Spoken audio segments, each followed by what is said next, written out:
నమస్తే, welcome to VFM news. నేను తరంగిణి. ముందుగా బులెటిన్ హెడ్లైన్స్ చూద్దాం.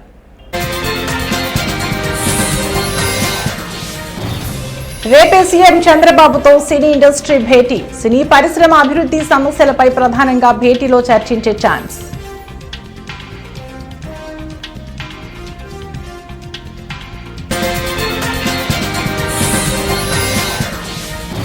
ఈఈ శ్రీధర్ ను కస్టడీకి కోరుతూ ఏసీబీ పిటిషన్. వెలుగులోకి సంచలన విషయాలు.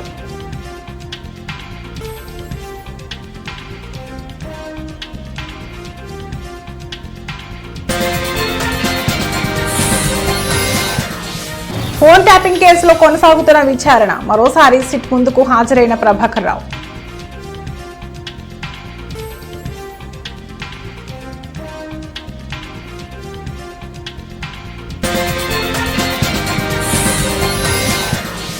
కేటీఆర్ పై కేసు నమోదు. సీఎం రేవంత్ పై అనుచిత వ్యాఖ్యలు చేశారని ఫిర్యాదు.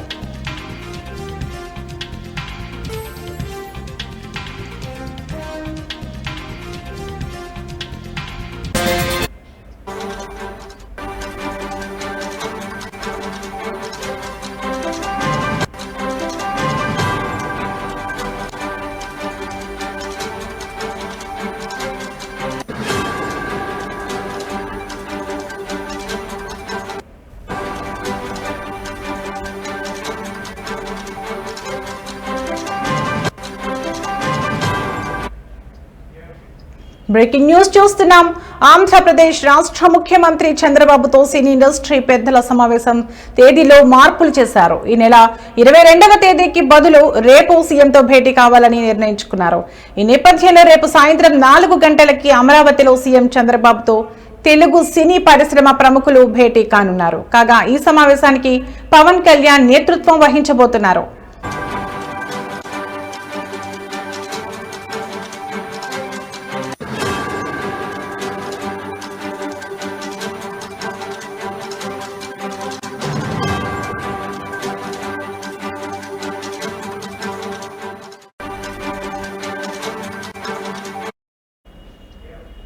అయితే రేపటి నుంచి సినిమా షూటింగ్ కోసం విదేశాలకు వెళ్లనున్నారు. ఈ నేపథ్యంలో రేపు సీఎంతో సినీ పెద్దల సమావేశం ఏర్పాటు చేశారు. ఇక ఈ భేటీలో సినిమాల్లో తమకు ఎదురవుతున్న సమస్యలు, ఏపీలో షూటింగ్లకు పర్మిషన్, లొకేషన్ సమస్యలు, పన్నుల విధానం, సినీ పరిశ్రమ అభివృద్ధి తదితర అంశాలపై ప్రధానంగా చర్చించే అవకాశం ఉంది.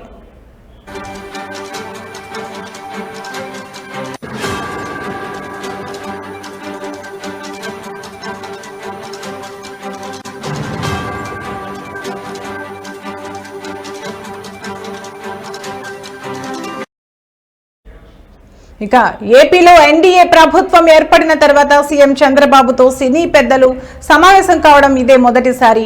ఇప్పటి వరకు సినిమా వాళ్ళు సీఎంను కలవకపోవడంతో ఇటీవల పవన్ కళ్యాణ్ తీవ్రంగా మండిపడిన విషయం తెలిసిందే. అలాగే ఏపీలో థియేటర్ల పరిస్థితి, సదుపాయాలకు సంబంధించి డీటెయిల్ రిపోర్ట్ ఇవ్వాలని ఇటీవల సినిమాటోగ్రఫీ శాఖ ఆదేశాలు జారీ చేసింది. రంగంలోకి దిగిన అధికారులు థియేటర్లలో తనిఖీలు చేపట్టారు.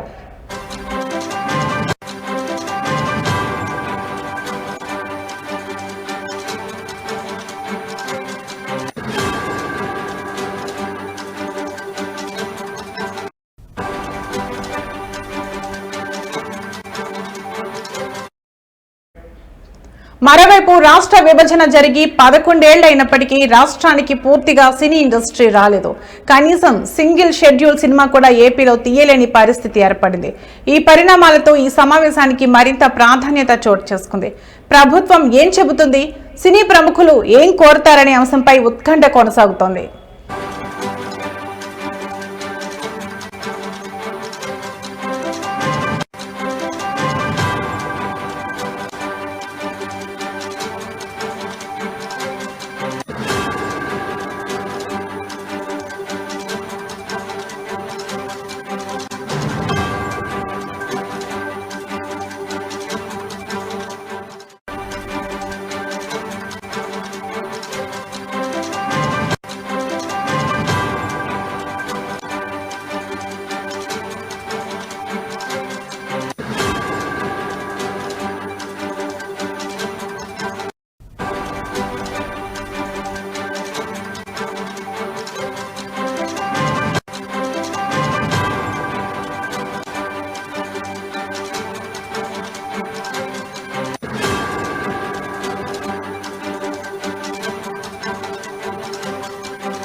బులెటిన్లో మరో బ్రేకింగ్ న్యూస్ చూస్తున్నాం.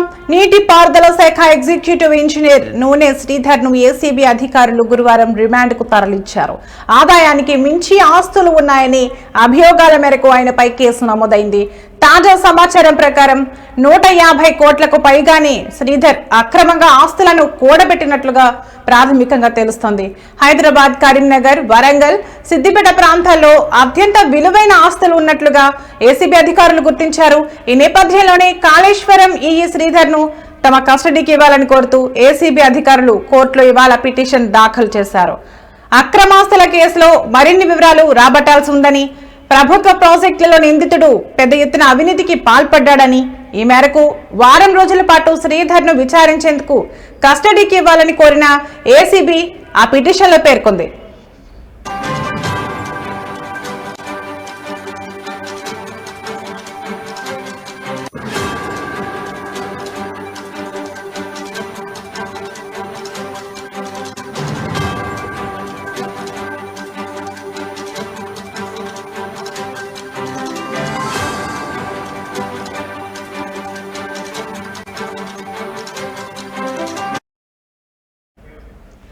అక్రమాస్తుల కేసులో పట్టుబడిన కాళేశ్వరం ఈఈ శ్రీధర్ వ్యవహారంలో సంచలన విషయాలు వెలుగులోకి వచ్చాయి.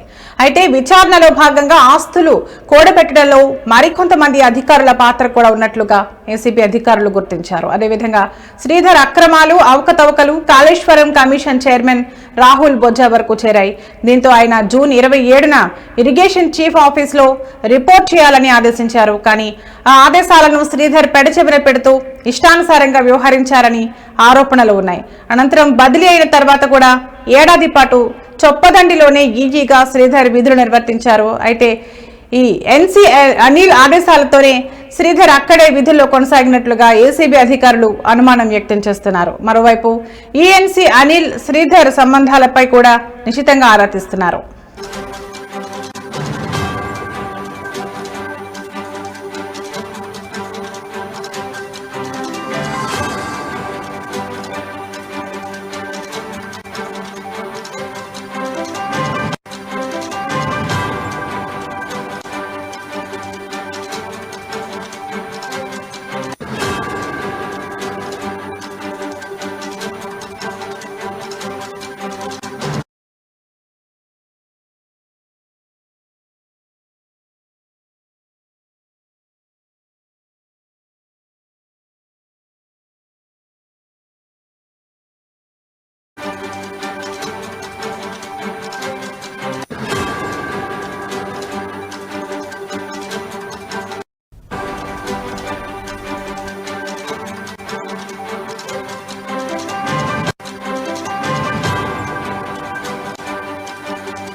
తెలంగాణలో సంచలనం సృష్టించిన ఫోన్ ట్యాపింగ్ కేసులో సిట్ దూకుడు పెంచింది. ఈ కేసు వ్యవహారంలో ప్రధాన నిందితుడిగా ఉన్న ఎస్ఐబి మాజీ చీఫ్ ప్రభాకర్ రావు మూడోసారి సిట్ విచారణకు హాజరయ్యారు. శనివారం జూబ్లీహిల్స్ పిఎస్లోని సిట్ కార్యాలయంలో విచారణ జరుగుతోంది. ఇక సిట్ అధికారులు ఎలాంటి ప్రశ్నలు వేస్తారనే దానిపై ఉత్కంఠ రేపుతోంది. నిన్న మాజీ డీఎస్పీ ప్రణీత్ రావుపై సిట్ అధికారులు ప్రశ్నల వర్షం కురిపించిన విషయం తెలిసిందే. ప్రభాకర్ రావు ఆదేశాలతోనే హార్డ్ డిస్క్ ధ్వంసం చేశామని ప్రణీత్ రావు అధికారులకు చెప్పినట్లు సమాచారం. ప్రణీత్ రావు స్టేట్మెంట్ ఆధారంగా ప్రభాకర్ రావు విచారణ ఉండే అవకాశం ఉన్నట్లు తెలుస్తోంది. దీంతో ప్రభాకర్ రావు విచారణ నేడు కీలకంగా మారనుంది.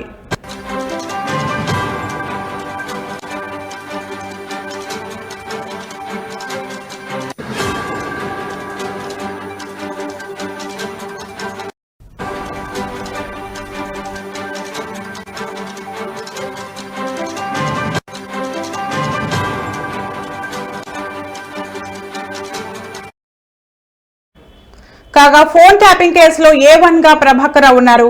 ఎస్ఐబి మాజీ డీఎస్పీ ప్రణీత్ రావు అరెస్టుతో తర్వాత ఆయన అమెరికా వెళ్లారు. దాదాపు 15 నెలల తర్వాత సుప్రీంకోర్టులో అరెస్టుపై ఊరట లభించడంతో ఇటీవల హైదరాబాద్ కు వచ్చారు. వచ్చిన తర్వాత రోజు నుంచే సిట్ ఎదుట విచారణకు హాజరయ్యారు. కాగా గత బీఆర్ఎస్ ప్రభుత్వ హయాంలో కొందరు ప్రజాప్రతినిధులతో పాటు వారి అనుచరులు దాదాపు 200 మంది ఫోన్లు ట్యాప్ చేశారని సిట్ అధికారులు గుర్తించారు. దుబ్బాక, హుజూరాబాద్ ఎన్నికల సందర్భంగా బీజేపీ నేతల ఫోన్లు ట్యాప్ చేసినట్లు సిట్ తేల్చింది.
బ్రేకింగ్ న్యూస్ చూస్తున్నాం. సీఎం రేవంత్ రెడ్డి ప్రతిష్టకు భంగం కలిగించేలా అనుచిత వ్యాఖ్యలు చేశారన్న ఆరోపణలపై బీఆర్ఎస్ వర్కింగ్ ప్రెసిడెంట్ మాజీ మంత్రి కేటీఆర్ పై హైదరాబాద్ సైబర్ క్రైమ్ పోలీసులు కేసు నమోదు చేశారు. కాంగ్రెస్ పార్టీకి చెందిన ఎమ్మెల్సీ బల్మూరి వెంకట్ ఈ మేరకు పోలీసులకు ఫిర్యాదు చేశారు.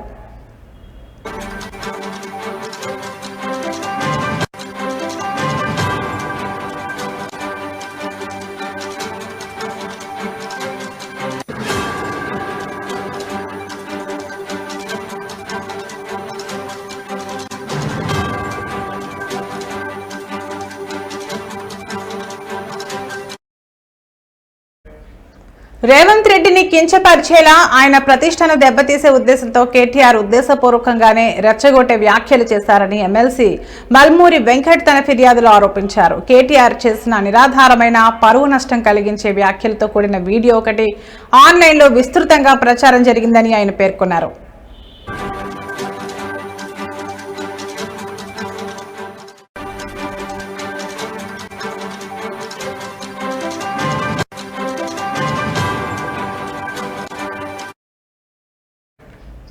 ముఖ్యంగా కాళేశ్వరం ప్రాజెక్టులో జరిగిన అవకతవకలపై మాజీ సీఎం కేసీఆర్ ను విచారణ కమిషన్ ప్రశ్నిస్తున్న సున్నితమైన తరుణంలో ఇలాంటి వ్యాఖ్యలు చేయడం ద్వారా ప్రజల మధ్య విద్వేషాలు రెచ్చగొట్టి ప్రజాశాంతికి భంగం కలిగించే ప్రమాదం ఉందని ఫిర్యాదులు వివరించారు.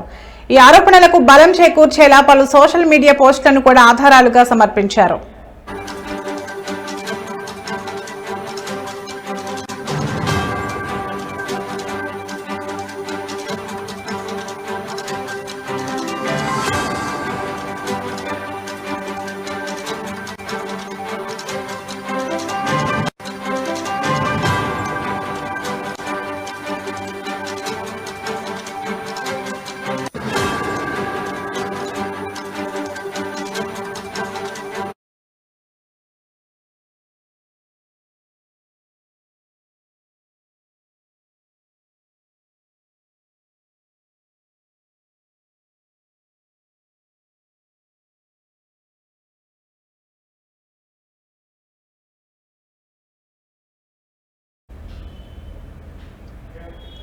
బీఆర్ఎస్ అధినేత మాజీ ముఖ్యమంత్రి కేసీఆర్ రెగ్యులర్ మెడికల్ చెకప్ కోసం గచ్చిబౌలిలోని ఏఐజీ హాస్పిటల్ కి వెళ్లారు. కేసీఆర్ తో ఆసుపత్రికి కేటీఆర్, హరీష్ రావు వచ్చారు. అయితే నిన్న కొన్ని టెస్టుల తర్వాత ఈ రోజు మరోసారి ఆసుపత్రికి వెళ్లారు కేసీఆర్. కాగా గత కొన్ని రోజుల నుంచి ఆయన జలుబుతో బాధపడుతున్నారు. వైద్య పరీక్షలు పూర్తయిన వెంటనే నందినగర్ నివాసానికి వెళ్లనున్నారు. మరో 5 రోజుల పాటు బంజారా హిల్స్ లోని నందినగర్ నివాసంలోనే కేసీఆర్ ఉండనున్నారు.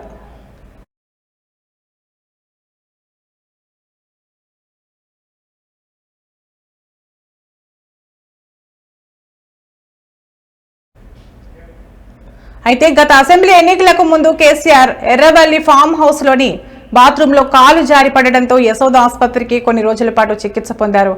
ఆ తర్వాత ఫామ్ హౌస్ లోనే రెస్ట్ తీసుకుంటున్నారు. ఇక గత కొంతకాలంగా జలుబుతో ఇబ్బంది పడుతున్న ఆయన ఏఐజీ ఆసుపత్రిలో చెకప్ కోసం వెళ్లారు. మిగతా టెస్టుల కోసమని ఈ రోజు మరోసారి వెళ్లారు.